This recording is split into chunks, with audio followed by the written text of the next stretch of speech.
If you're being abused, it might be natural to turn to your church, whether you're seeking advice on dealing with an abusive partner or looking for support to leave him. However, sometimes seeking help from your church can actually cause more harm than good. Following are 7 warning signs that it might be wise to find support elsewhere, and why.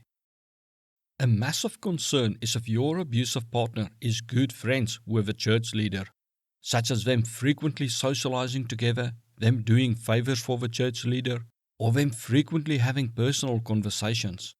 Being close friends can mean that the church leader may be more concerned about your partner's well-being and reputation than your well-being. The church leader may also see being friends with your partner as their reputation tied to your partner's, further making them unwilling to hear negative things about your partner.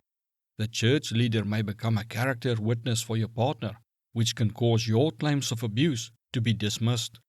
The church leader may also side with your partner in claiming that you are partly responsible for their abusive behaviors, or that you are not being understanding and supportive enough of your partner's situation, such as the stress they face at work.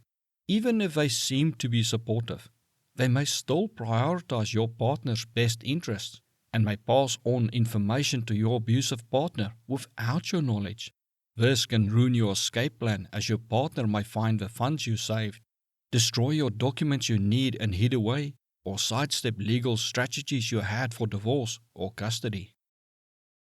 Even if your abusive partner and your church leader are not close friends, it is a major concern for you if they frequently spend time together, especially if your abusive partner is in an authoritative or advisory role, such as in a church committee, community program, or a group leader at church functions, or in any way can exert influence over your church or church leader. If your partner is in an authoritative role in church, church members and leaders will naturally trust them and their word. Your abusive partner also has time to smear your name and reputation among church members, so that people do not believe you when you try to speak out. Narcissistic abusers love to paint their partners as the abuser and as emotionally unstable and prone to exaggerations or even being delusional and on medication.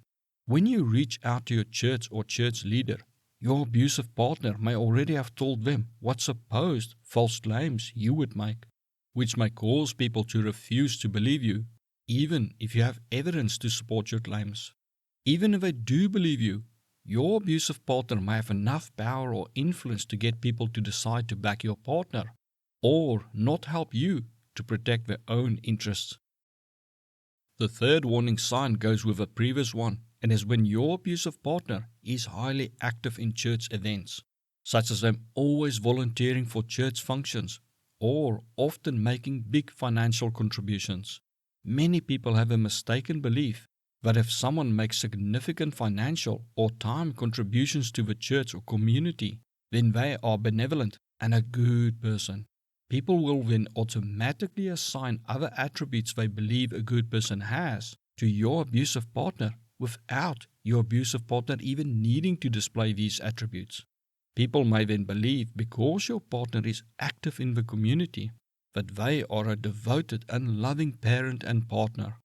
That is often why narcissists and abusers try to maintain a positive public image, where they will be nice to others in public and do things for strangers that they would not even do for their own family.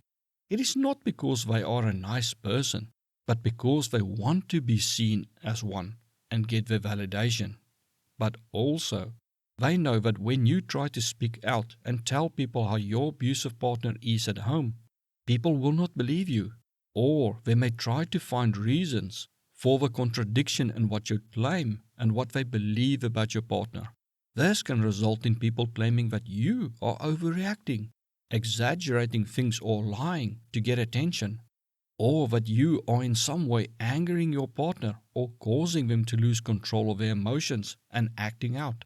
Even if you present evidence, you may find that people are unable to accept that your partner would go so far just to create a false public image, especially if your partner has been smearing your name and reputation for a while. People might also be afraid of losing the financial support your abusive partner provides or their expertise, and may side with your partner or decide to distance themselves from you. The fourth warning sign can cause major issues for survivors of domestic violence. If your religion or church leader sees forgiveness as a must, they may prioritize forgiveness and reconciliation over your personal safety. This can cause them to pressure you into staying with your partner and working things out, no matter what, and may see you wanting to leave a relationship as you refusing to forgive, making you the problem in the relationship regardless of what your partner does to you. Some may even see refusal to forgive and stay with your partner as a sin, and may claim that your marriage vow to support and stay with your partner is unbreakable, and that your personal suffering is irrelevant or even your duty as a faithful partner. There may be more emphasis placed on family unity and forgiveness than your suffering or personal desires. This view is often taken with a next warning sign, which may see survivors of abuse unable to find help within the church. The fifth warning sign is when your religious teachings or church leader have a strong stance against divorce, such as when divorce is seen as a failure, betrayal, or a sin, regardless of the circumstances. If you want a divorce, you may be seen as the sinner, which is convenient for an abusive partner as they often love playing the victim to escape accountability for their actions. You may find that your partner's abusive behaviors are totally ignored or minimized, and all the focus is placed on your enormous sinful thoughts of wanting a divorce. The church leader may then suggest you pray for your sins to be forgiven, or that instead of leaving your abusive partner, you pray that your partner finds goodness in their heart.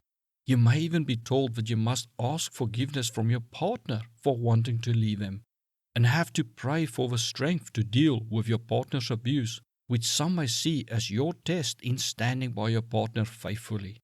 You may be told that you need to work harder in making the relationship work. Even if you do manage to legally leave your partner, a church or church leader who is against divorce can cause you to be kicked out of a community where no one will help you anymore, which can be a major problem in small towns or communities where everyone knows each other or relies upon each other. The church leader may even prevent you from going on with your life and marrying a new partner in that church or even religion.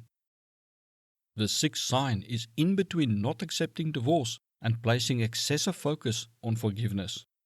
Here, your religion or church may accept divorce under certain circumstances. There may be a belief that it is your duty to support your partner's change, even if your abusive partner makes no real effort to change.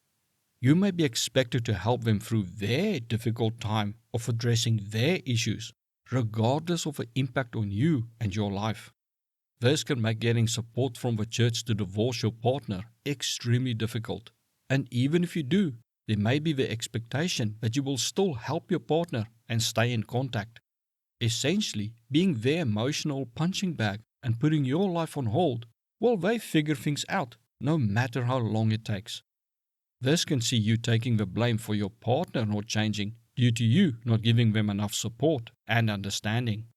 The emotional and physical abuse you may suffer is then completely ignored, and the abuser becomes the sole focus, which is often a problem in some churches as they do not see suffering on earth as important, but only saving lost souls.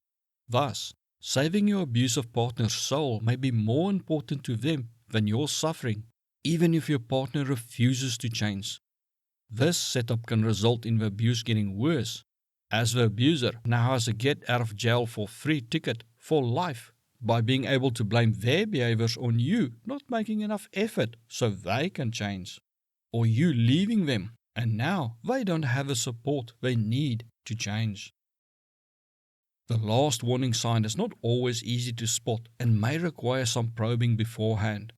We tend to think that church leaders are good and loving people, forgetting that they are still human and subject to the same shortcomings of us all. They can be narcissistic or abusive themselves, Or they may have a completely different view on what constitutes as abusive behaviors than you. This may result in the church leader totally dismissing your claims of abuse, as they may be doing the same actions to their partner and thinking it is okay. Or they may think you are overreacting, as they just do not see what you are experiencing as a major issue. This is especially so where there is no physical or verbal abuse. The church leader may view degrading comments, insults, silent treatments, gaslighting, and other emotional and psychological abuse as not an issue. You may need to probe them beforehand without telling them your story to see what their definition of abuse is and what their stance on divorce is before asking for help. Learn more about narcissism by watching the video suggested to you right now.